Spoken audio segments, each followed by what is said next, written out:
I've struggled since my teen years with a constant urge to use cannabis as a way of sort of making myself feel better in my body.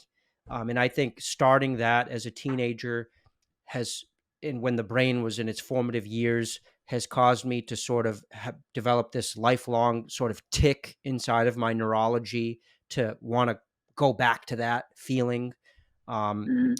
and I wonder how much my airway issues as a teenager have contributed to that whole downward spiral with that cope as well. Um, if you'd rather not talk about it, we don't have to, but I'll give you an opportunity to chime in. It's an interesting correlation that I haven't really explored very much, but I'm starting to see the connections. I'm starting to see the dots that you could connect, by hearing Reina's story as well. Um, just the fact that, somebody who has ADHD, could be stemming from, a poor breathing, which could be affecting the child's sleep, which affects their focus. So, I mean, one of the biggest draws toward marijuana was like hyper focus. It's like there was nothing that I liked doing better than than smoking and playing music. Mhm. So that was like that's the thing that I did that would really help me zero in on things because I had a really difficulty focusing on tasks. Right. Right. So your body was probably not producing its own sort of happy chemicals because your sleep Hmm. was messed up. And so your endocrine system, your hormones were messed up. And the only way for you to dose dopamine and other happy chemicals that make you feel motivated to sit down and, Hmm. master a riff or whatever, you had to Hmm. seek that exogenously in the form of cannabis.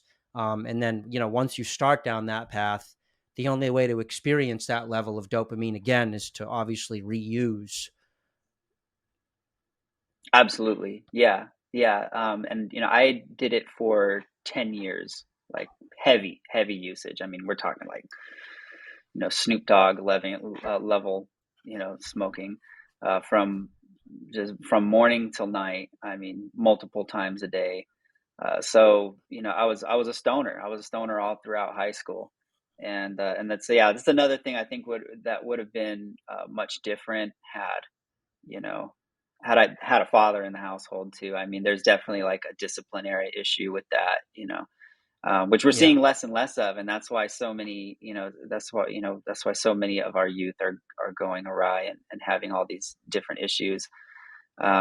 Is it's physical, it's psychological, neurological. There's just so many factors that are leading to just skyrocketing rates of ADHD, autism. I mean, Reina, said that she had ADHD. It's like, it's more often than not that I hear about an adolescent because she's 18 years old. So, about in her age group, I it's like most of them that I talk to, they all classify themselves as having either like as being on the spectrum or having ADHD, and it's just like, what's going on here?